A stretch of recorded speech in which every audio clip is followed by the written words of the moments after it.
Hi there, and welcome back to another episode of the Beginner's Guide to the 18th Century. My name is Kendall, and I am here today with Cait from Willoughby Rose. Cait, welcome to the show. Hi, thank you. I'm so glad that you're here, and I love your head scarf. Oh my gosh. Thank you very much. It is to die for. I hopefully by the time that this airs, I will have watched the new Burnley and Trowbridge video, because I saw a snippet that there are all sorts of ways to learn how to use them. So many ways.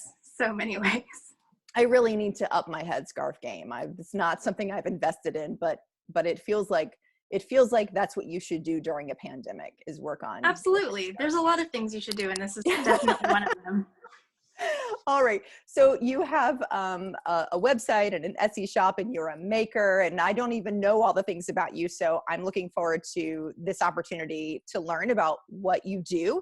I always ask my guests to tell us how you got into the living history community. So I'm going to do the same for you. Okay. So like I don't know about most, but a huge number of people that are my age in living history, I got into it with Felicity from American Girl. But weirdly, the first period of history that I was interested in was not colonial stuff. It was the Tudors. And so for a really long time, like, I enjoyed my Felicity doll. I went to Williamsburg. I did the thing when I was 9, and we did the tour, and it was great. And then I moved on to the Tudors for about a decade. And then I don't even know what happened. I think maybe when the movie The Duchess came out, and like, I'm obsessed with Keira Knightley. She's my favorite. And I was like, oh yeah, the 18th century. And so I started going back into there. And then we lived in New Jersey for a while. And we went to a reenactment at the Battle of Monmouth. And we kind of fell into this feeling of, this looks fun. We should do the thing. Because I'd worked at living history sites before. Like, I worked at an apothecary. I worked just like little pieces here and there. Yeah. But I never really made things hit correctly. And so when we joined the reenacting group, I decided, well, if we're going to do this, we should do it properly. So I started outfitting my family. And by the time you say we, does that who does we encompass? Oh, I'm sorry, my husband and my small child. Okay. He was about a year and a half old. Okay. Sorry. That's okay. But yeah, so I was outfitting a man, a toddler, and myself. And by the time I had done all of that, and I went to a couple of reenactments, the people in my group were like, oh, wow, I really like your shifts. Can you make me one? And so I kind of fell into it. And then it just kind of went from there. I would get more and more requests. And then I was like, well, this is probably a better thing for me to do than continuing to, I was going to be a history teacher. But then I was like, oh, I could do this and stay home with my daughter. Yeah. So that's what I ended up doing. Wow. So do you still reenact? What is your involvement in the living history community now, besides being a maker and running a shop? Mostly it's being a maker at this point, because my husband's in the military, so we move a lot. Okay. And we just returned. We're in Yorktown, Virginia now, which is amazing. But for the last couple of years, we were in Seattle, Washington, where there's not a huge living history community out there. And there is, but it's like Rendezvous and more prairie style. So that wasn't really most for of us. the West Coast is that way. Yeah. Right? Midwestern to West Coast. It wasn't really a thing that we did there. We did reenacting while we were in New Jersey. And then when we came back here, we had intended to join another unit, but I'm just so busy with making that I haven't had time. And then I kind of fell into the historical costuming side. Just making pretty things for events, which is nice also. Yeah. And do you do now more of the events where other costumers come? Do you feel like you're connecting to the costume community in that way? Yeah. And I really miss like the actual reenacting part, or like working in a museum. But at least, for costuming, at least you can wear silk all the time, which is nice. Yes. I'm about to have my first fancy gown for that my friend Kristen from Long Creek Mercantile is making for me for the garden party for Williamsburg. So I wouldn't have been able to go if it had happened this past weekend, but as it is now that it's happening in October, I'll be able to go. Hopefully that Oh, it that's all awesome. actually happens, right? So anyway, I've primarily being with a regiment and portraying a camp follower. I've been working for the last couple of years on that, putting that kit together. That's how you're working on one thing and kind of that's your whole mentality. So Yeah. I hadn't had any reason to really invest in or start moving towards a fancier kit. And now Right. that I do, I have a feeling it's going to be hard to go back and forth Oh, because it yeah. is. I can tell you. I wasn't I I always thought I'm never going to make a silk dress. I will never have a place to wear it. That's a complete waste of my time. Mhm. And then I went to a Berlin Trowbridge gown making workshop, and I was like, well, if I'm going to hand sew the whole thing, like I might as well make it really nice. And then I did Mhm. the silk gown, and then I happened to get invited to a dinner, and it was all over. Like, Yeah, that's I'm it. You're like, converted. I'm doing this. Yeah. And I Yeah. love makeup and hair and dressing up so much, like that all forever and ever. So I know it's going to all Yes. be over at that point, but I'm excited about that. I do think it's funny that you mentioned, working at living history sites and having all these different things. I think that it's so cool how in the living history community, especially because a lot of people are new to it who are going to be watching this, that there are so many opportunities. And one thing I've really been trying to open people up to is that you don't have to get stuck in the mentality that, oh, I have to have a history degree to be part of this, or I have to have done this, or I have to have done this other thing. I think that's so important to share with Absolutely. people who are new to the community, that it's very accessible if you know how to get into it, if you know where to start. And like you said, going to a reenactment, talking to a regiment, that's one Mm-hmm. really simple way to get into it. Going to a living history site, even if you're not qualified to work there, you're probably qualified to volunteer there. And if you're not Yeah. qualified to volunteer at that one, go find another one, because living history sites need volunteers more than anything in the world. Absolutely. The first job I ever had was at an apothecary in downtown Fredericksburg, and I was 100% not qualified.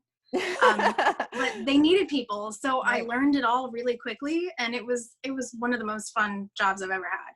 Yeah. Oh, Um, that sounds so cool. it was really cool.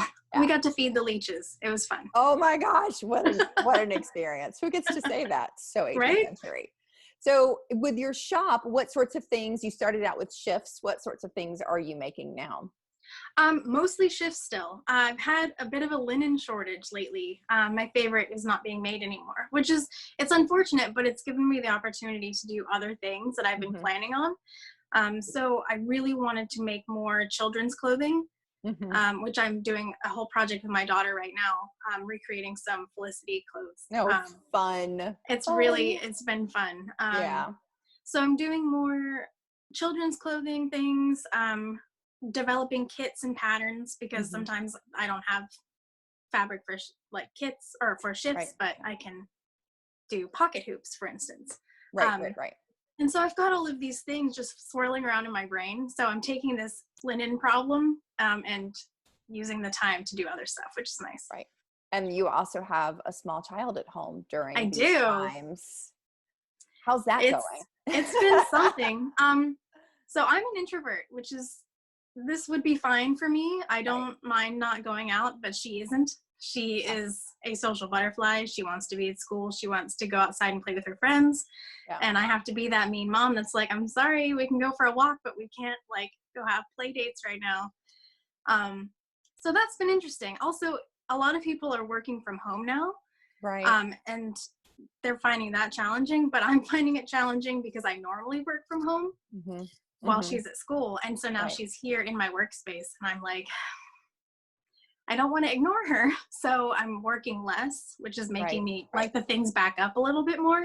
So it's been a bit of a challenge in that way. It is. And I mean, you've probably experienced, summers with her home and sicknesses with her home. My children are all older. My youngest is 12 and my oldest is in college. So this has been a different experience for me than my friends with younger children, and, seeing so many of the makers, kind of battling this. But I can remember the times when my children were very young and, would all get sick at the same time. I have 4 girls and I have twins. So it's like if one Oh, twin wow. got something, it was, inevitable. Yeah.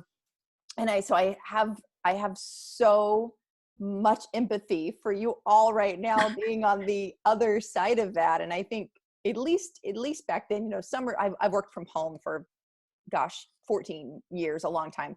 So for me, summers I would just dread. It's like trying to figure out how to get everybody somewhere so that you can work, especially for me. I'm, one of my main jobs is I've been a voice actor for many, many years. And so having quiet space to work is, it's almost impossible if you have kids home. Thankfully now they're all old enough to just be sucked into their devices so I can, work for 30 minutes. But I just have a lot of empathy for you guys, because right now I think we're all in this unknown and not knowing how long this is going to last. And, a lot of us are hopeful it'll be soon, but now we know, like, they're not going back to school before fall. So summer's coming and there may not be camps to go to. Right.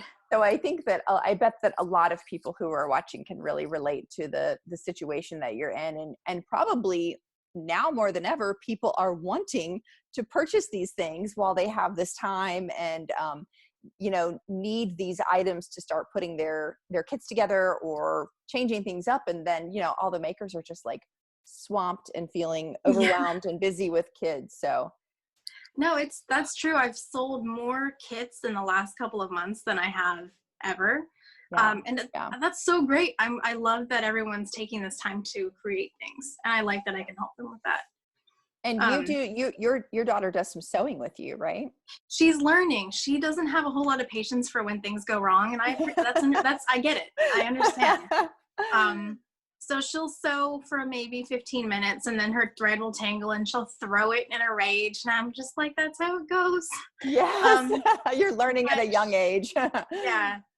So she's learning, she's got a pretty decent back stitch now. She can do whip stitch, running stitch. So we're getting ready to start working on her sampler. Wow. And some days she's really excited about it, and some days she's like, this is stupid. So, she's 7. Yeah, exactly. I never want to force her to do it because I want her to like it.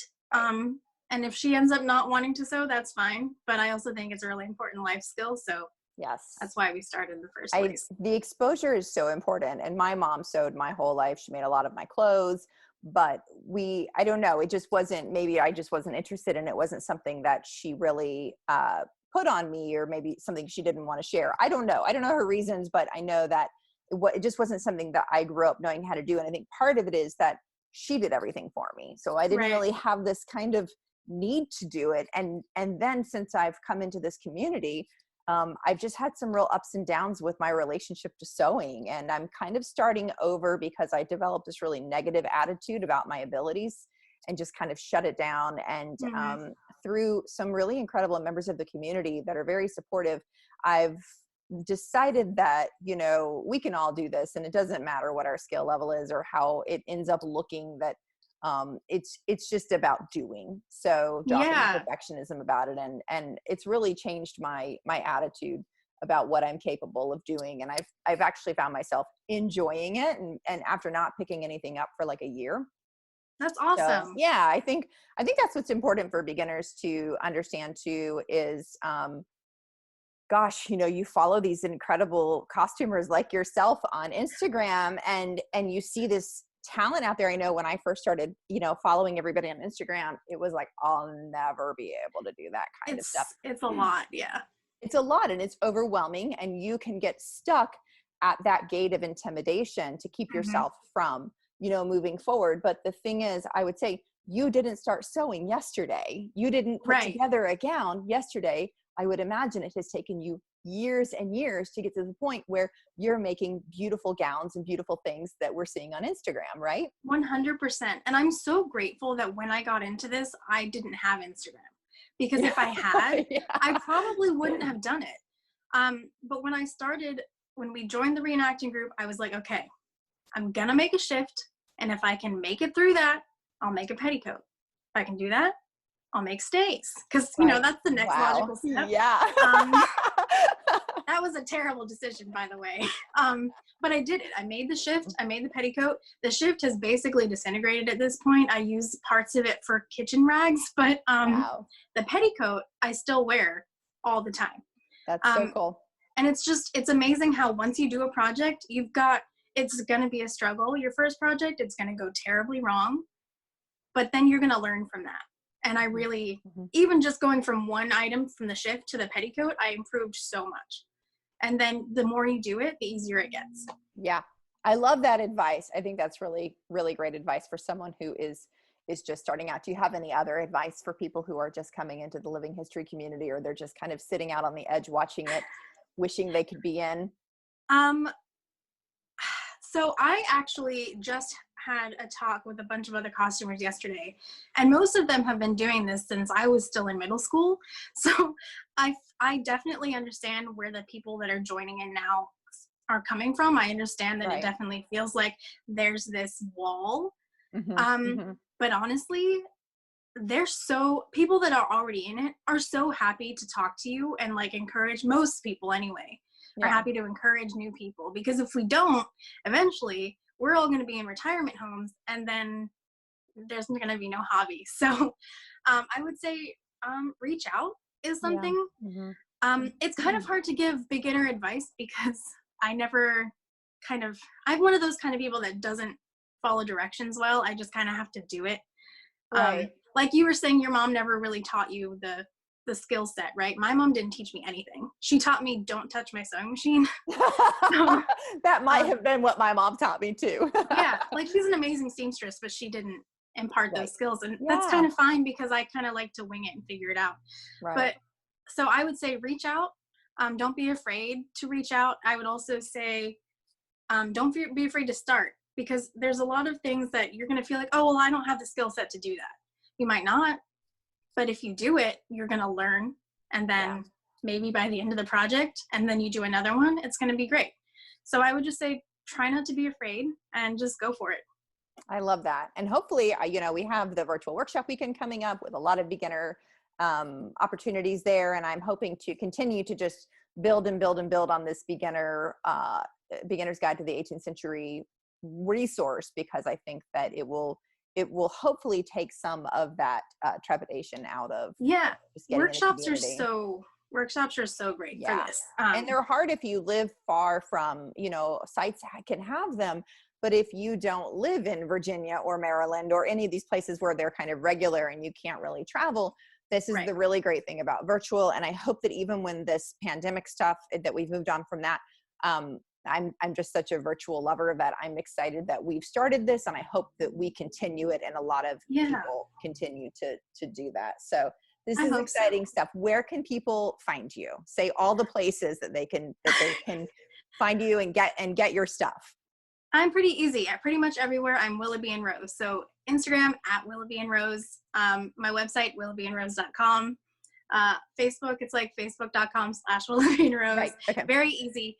And I'll have links to all of those wherever in the show notes, wherever you're watching this, you're watching Instagram, Facebook, on YouTube, we'll have links to get to you too. Cait, thanks so much for taking some time. Thanks for coming and chatting. We appreciate all of your wisdom, and good luck with quarantining with a child. Thank you. We'll hold strong for you on that. Have a great one. You're welcome. You too.